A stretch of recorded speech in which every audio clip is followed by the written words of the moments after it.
Good evening, friends. Again, I welcome you on my YouTube channel. एक बार पुनः मैं आपका जोरदार स्वागत करता हूं। मैं योगेश कुमार साहू। इससे पहले कि हम हमारे रेगुलर वर्क को शुरू करें, मैं वो ही रेगुलर प्रार्थना आपसे, रेगुलर रिक्वेस्ट आपसे करना चाह रहा हूं कि मेरे इस YouTube चैनल को आप जरूर से लाइक, सब्सक्राइब एंड कमेंट्स करें और मुझे यह दिखाएं, यह दर्शाएं कि मैं कितना अच्छा काम कर रहा हूं, यानी मेरे वर्क को रेटिंग दें। तो एक बार पुनः हम टेंस की ओर आगे बढ़ते हुए हम आज पास्ट परफेक्ट कंटिन्यूअस टेंस को पढ़ेंगे। इससे पहले जो वीडियोस मैंने अपलोड किया उसमें हमने पास्ट परफेक्ट टेंस तक पढ़ा। आइए देखते हैं पास्ट परफेक्ट कंटिन्यूअस टेंस। अब आपको पता ही है कि सबसे पहले क्या पढ़ा जाएगा, इसकी पहचान। हिंदी में इसकी पहचान। तो हिंदी में क्या पहचान होती है? बिल्कुल बिल्कुल आपको याद आ रहा है, बिल्कुल सही। हिंदी में पहचान होती है हिंदी वाक्यों की क्रियाओं के अंत में से रहा था, से रही थी, से रहे थे आदि शब्द आते हैं। देखिए, हमने जो प्रेजेंट परफेक्ट कंटिन्यूअस टेंस पढ़ा था सेम टू सेम वैसा ही है, इसमें कोई अंतर नहीं है। अंतर थोड़ा सा इतना सा है कि इसकी जो स्ट्रक्चर है उसमें हैज़ की जगह हैड आ जाता है। क्या आता है? हैड। जी हाँ, तो इसकी हिंदी में पहचान हो गई आपके सामने। हिंदी वाक्यों की क्रियाओं के अंत में से रहा था, से रही थी, से रहे थे आदि शब्द आते हैं। एडवर्ब्स क्या होती है? Since for plus time. क्या होगी? Since for plus time. देखिए, वही एडवर्ब्स या वही पहचानने का तरीका है जो प्रेजेंट परफेक्ट कंटीन्यूअस टेंस में था। इसके यूजेस लगभग प्रेजेंट परफेक्ट कंटीन्यूअस टेंस की तरह ही होते हैं, इसलिए जो हमने प्रेजेंट परफेक्ट कंटीन्यूअस टेंस पढ़ा है वैसा के वैसा ही है। अब अफर्मेटिव सेंटेंस मेकिंग देखते हैं। तो सेंटेंस मेकिंग देखने के लिए हमें क्या सीखना जरूरी है? स्ट्रक्चर। बिल्कुल स्ट्रक्चर सीखनी जरूरी है। तो इसकी स्ट्रक्चर क्या है? देखिए, सबसे पहले सब्जेक्ट आ जाएगा, फिर हेड आ जाएगा, फिर बीन आ जाएगा, फिर वर्ब की फर्स्ट फॉर्म आ जाएगी, फिर आईएनजी हो जाएगी, फिर ऑब्जेक्ट, फिर अदर वर्ड्स, फिर सिंस फॉर और टाइम। देखिए, आपको पता ही होगा सिंस का प्रयोग कहाँ होता है, फॉर का प्रयोग कहाँ होता है। अगर नहीं पता है तो एक बार पुनः आप कौन से वीडियो को देखेंगे? प्रेजेंट परफेक्ट कंटीन्यूअस टेंस के वीडियो को। जब आप देखेंगे तो आपको याद हो जाएगा कि सिंस फॉर का प्रयोग कहाँ होता है। अच्छा, चलिए मैं ही बता देता हूँ आपको। सिंस का प्रयोग होता है निश्चित समय के लिए। निश्चित समय यानी point of time. Point of time मतलब morning, evening, 2 o'clock, Sunday, Monday, Tuesday, 2017, 2018 etcetera etcetera, ये सब निश्चित समय है। लेकिन अनिश्चित समय कौन सा है? फिर अनिश्चित समय हो गया 2 hours, 3 days, 5 months, 6 years etcetera etcetera. अगर इसमें हमें ये डिसाइड नहीं हो पा रहा कि कौन सा समय पर्टिकुलर है, तब वहां पर फॉर का प्रयोग करेंगे। अब देखिए, अब सेंटेंस मेकिंग में 2 घंटे से राम का इंतजार कर रहा था। तो सबसे पहले सब्जेक्ट क्या है इसमें? मैं को इंग्लिश में क्या बोलते हैं? आई के साथ क्या आ गया? Had.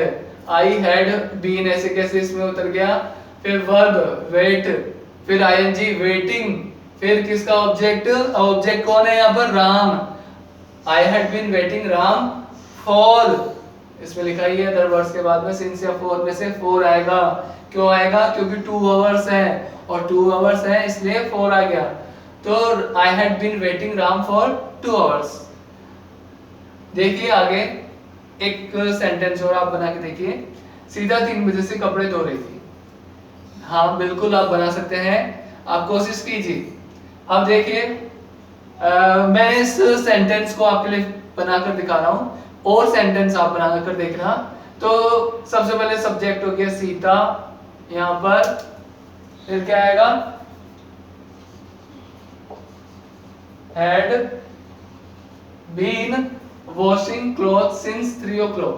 Sita had been washing clothes since 3 o'clock. यानी सीता आ गया, फिर had, फिर been, फिर wash प्लस ing washing, फिर ऑब्जेक्ट क्लॉथ्स, फिर since कहाँ से आया? 3 बजे से, फिक्स है इसलिए since 3 o'clock. समझ में आ गया? बिल्कुल. हाँ मैं जानता हूँ आपको समझ में आ गया होगा. अब हम बात करते हैं नेगेटिव सेंटेंसेस की. नेगेटिव सेंटेंसेस में क्या दिक्कत है? हाँ बिल्कुल केवल नॉट थर्ड प्लेस पे आ जाता है. Subject head plus not plus been plus verb की first form plus ING plus object plus other words plus since for plus time. बिल्कुल सही. अब एक सेंटेंस बनाकर देखते हैं. चाहे तो अपन इसको भी बनाकर देख सकते हैं. मैं 2 घंटे से आपका इंतजार नहीं कर रहा था, तो यहाँ पे कैसे हो जाएगा? आई हैड नॉट यहाँ आ जाएगा, फिर been waiting round for 2 hours. और नया सेंटेंस बनाकर देखें तो हम सुबह से टीवी नहीं देख रहे थे. We had not been watching TV since morning. हम सुबह से टीवी नहीं देख रहे थे. तो सब्जेक्ट वी हो गया, हैड की जगह हैड आ गया, नॉट थर्ड प्लेस पे आ गया, फिर बीन आ गया, फिर वर्ब वॉच, फिर आईएनजी वॉचिंग, फिर टीवी ऑब्जेक्ट हो गया, फिर सिंस मॉर्निंग. समझ में आ गया? मॉर्निंग है इसलिए सिंस आया. पुलिस चोर को 3 साल से नहीं पकड़ रही थी, तो police had not been catching a thief for 3 years. समझ में आ गया होगा? फिर भी देख लीजिए. पुलिस सब्जेक्ट हो गया, हैड, फिर नॉट आ गया थर्ड प्लेस पे, फिर बीन आ गया, फिर कैच पकड़ने को बोलते हैं कैच, और ING catching, a object a thief हो गया, फिर फॉर 3 इयर्स. समझ में आ गया? बिल्कुल. मेरे ख्याल से आपको अच्छी तरह समझ में आ गया होगा. अब पढ़ेंगे इंट्रोगेटिव सेंटेंसेस. अब बारी है इंट्रोगेटिव सेंटेंसेस की. तो 2 प्रकार के इंट्रोगेटिव सेंटेंसेस होते हैं, आपको पता ही है. यानी starting with helping verb and starting with WH words. अब बारी सबसे पहले इंट्रोगेटिव सेंटेंसेस में जब वाक्य कैसे शुरू हो या स्टार्टिंग विद हेल्पिंग वर्ब हो, क्या करना है? बिल्कुल सिंपल है. बिल्कुल आपको याद आ रहा है. क्या करना है? केवल सब्जेक्ट को हेल्पिंग वर्ब की जगह रखना है और हेल्पिंग वर्ब को सब्जेक्ट की जगह रखना है. बाकी स्ट्रक्चर वैसे की वैसे फॉलो करनी है. तो मैंने भी ऐसे ही किया. सब्जेक्ट यहाँ पे आ गया और हेड यहाँ आ गया. बाकी स्ट्रक्चर देखेंगे तो वैसे की वैसे ही है. अब सेंटेंस बनाकर देखेंगे तो और ज्यादा समझ में आएगा. क्या वे 3 दिन से पुस्तकें बेच रहे थे? तो सबसे पहले हेड, फिर सब्जेक्ट के स्थान पे दे, फिर बीन, फिर सेल प्लस आईएनजी सेलिंग, फिर ऑब्जेक्ट बुक्स, फिर अदर वर्ड्स है नहीं तो फॉर सिंस फॉर में से फॉर 3 डेज. समझ में आ गया? Had they been selling books for 3 days. क्या वे 3 दिन से पुस्तकें बेच रहे थे? ये बहुत ही सिंपल सेंटेंस है. आप और भी बना के देखिए, आपको समझ में आएगा. क्योंकि आपको पता ही है कि practice makes a man perfect. जैसे जितना आप प्रैक्टिस करेंगे उतना आपको आएगा. अब क्या सुनीता तुम पर 2 दिन से हंस रही थी? हैड सुनीता बीन आ गया, सब्जेक्ट के अनुसार सब्जेक्ट आ गया, बीन के अनुसार बीन, लाफ, फिर आईएनजी लाफिंग एट वर्ब हो गई, फिर ऑब्जेक्ट में यू आ गया, फिर for 2 days. Had Sunita been laughing at you for 2 days. समझ में आ गया? क्वेश्चन मार्क लगा दिया. अब है सेकंड, जब वाक्य के मध्य प्रश्नवाचक शब्द हो या स्टार्टिंग विद WH वर्ड्स वाले. तो WH वर्ड्स हमें पता ही है, why, when, who, which, what, where, ये सब कुछ. तो इनसे शुरू होने के लिए हमें सेंटेंस बनाकर देखते हैं. हिंदी में तो वो क्या होता है, उसमें WH वर्ड्स के लिए जो शब्द हैं वो बीच में आ जाते हैं, जैसे क्या, क्यों, कैसे. और अंग्रेजी में क्या होता है? बिल्कुल वेयर, व्हाट, व्हेन, वो शुरू में आ जाते हैं. तो इससे हमें पहचान में आ जाता है कि कैसे बनेंगे सेंटेंस हिंदी में और अंग्रेजी में. तो देखिए WH words plus head plus subject plus been plus verb की first form plus ING plus object plus other words plus since for plus time plus question mark. WH words है वो केवल हमने आगे लगाया है, बाकी स्ट्रक्चर वैसे की वैसे है.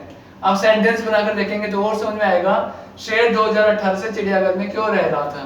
तो वाही, WH वर्ड्स हो गया वाही, क्यों को क्या बोलते हैं वाही, फिर हेड, फिर एलोएन हो गया सब्जेक्ट, फिर बीन आ गया ऐसे कैसे वर्ब हो गई लिविंग, फिर object hyena other words in the zoo since 2018। Why had a lion been living in the zoo since 2018? समझ में आ गया? अब देखिए अगला सेंटेंस है, सीता सुबह से क्यों चिल्ला रही थी? Why had Sita been crying since morning? Sentence बनाकर देखिए, आपको आनंद आएगा। अगर आपने बनाया तो आपको समझ में आएगा। कहने का भावार्थ यही है। तो सेंटेंस बनाइए और खुद जान जाइए, जैसे मेलोडी खाइए खुद जान जाइए। तो अब और सेंटेंस बनाइए और समझ में आएगा। अब बारी किसकी है? इंट्रोगेटिव नेगेटिव सेंटेंसेस की। केवल करना क्या है हमें, यही देखिए, इंट्रोगेटिव नेगेटिव, इसमें लगा दिया हमने बीच में नेगेटिव, ठीक है। अब स्ट्रक्चर में कहां होगा नेगेटिव? यहां हो जाएगा, बिल्कुल नोट लग गया, स्ट्रक्चर बन गई। अब सेंटेंस, क्या वे 3 दिन से पुस्तकें नहीं बेच रहे थे? इसी में बनाकर देखते हैं। ये क्यों बनाकर दिखा रहा हूं मैं आपको, ताकि आपको ज्यादा समझ में आए कि हम इंट्रोगेटिव या इंट्रोगेटिव नेगेटिव से नहीं घबराएं। देखिए अब स्ट्रक्चर के अनुसार तीसरे स्थान पे नोट लगाना है, तो had they not been selling books for 3 days। Simple है। अब इसमें भी क्या सुनीता तुम पर 2 दिन से नहीं हंस रही थी, ये भी सेंटेंस बनाए तो हैड सुनीता नोट तीसरे स्थान पे आ गया। समझ में आ गया होगा मैं क्या कर रहा हूं, आपको दिख रहा है। अब जब वाक्य के मध्य प्रश्नवाचक शब्द हो इंट्रोगेटिव नेगेटिव सेंटेंसेस में ही, तो क्या होगा, यहां पर सब्जेक्ट और बीन के बीच में क्या आ जाएगा? नोट। बिल्कुल, ये आ गया आपका नोट, इसके बीच में, दोनों के बीच में हो गया ये नोट। अब सेंटेंस बनाकर देखें। मैं उन्हीं सेंटेंसेस को बता रहा हूं आपको टेक्निकली, इसलिए ताकि आपको ज्यादा समझ में आए कि हम इंट्रोगेटिव और इंट्रोगेटिव नेगेटिव में अंतर कर सकें। और इसके अलावा हम इंट्रोगेटिव नेगेटिव से नहीं घबराएं। कई बार हम घबरा जाते हैं कि बड़ा सेंटेंस बनेगा, नहीं, ज्यादा कुछ भी नहीं है, बस एक थोड़ा सा अंतर आएगा। शेर 2018 से चिड़ियाघर में क्यों नहीं रह रहा था? तो ये देखिए, नहीं यहां लगा दिया, तो why had a lion not यहां लग गया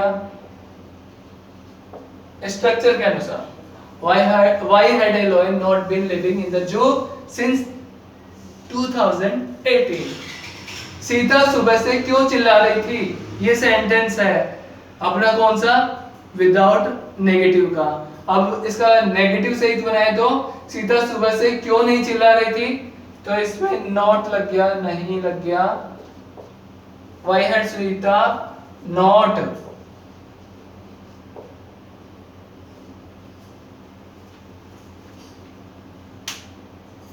Why had Sita not been crying since morning? मेरे ख्याल से आपको सेंटेंसेस समझ में आ गए होंगे। बहुत ही सिंपल तरीका है, केवल आपको स्ट्रक्चर याद करनी है, स्ट्रक्चर को फॉलो करना है, और जो वोकब्स जिस स्थान पे आ रही है उनको ध्यान रखना है। बाकी सेंटेंसेस आपके कंप्लीटली बन गए हैं और आपको समझ में आ चुका है। हाँ, एक बात जरूर ध्यान रखना कि जितनी ज्यादा आप वोकैब को याद करेंगे उतनी ज्यादा इंग्लिश आएगी, और कोई भी आपको चैलेंज नहीं कर पाएगा, क्योंकि आप क्या सीख रहे हैं? Spoken English with grammar, and it is also useful for competition exams and school exams. तो समझ में आ ही चुका है, अपन ने पढ़ ही लिया, पास्ट परफेक्ट कंटीन्यूअस टेंस आपका कंप्लीट हो चुका है। और मैं एक बार पुनः वही बात आपको दोहराऊंगा, क्या बात, कि प्लीज इस चैनल को सब्सक्राइब करें लाइक करें, कमेंट्स करें और आपका इस प्रकार से बहुत बहुत धन्यवाद।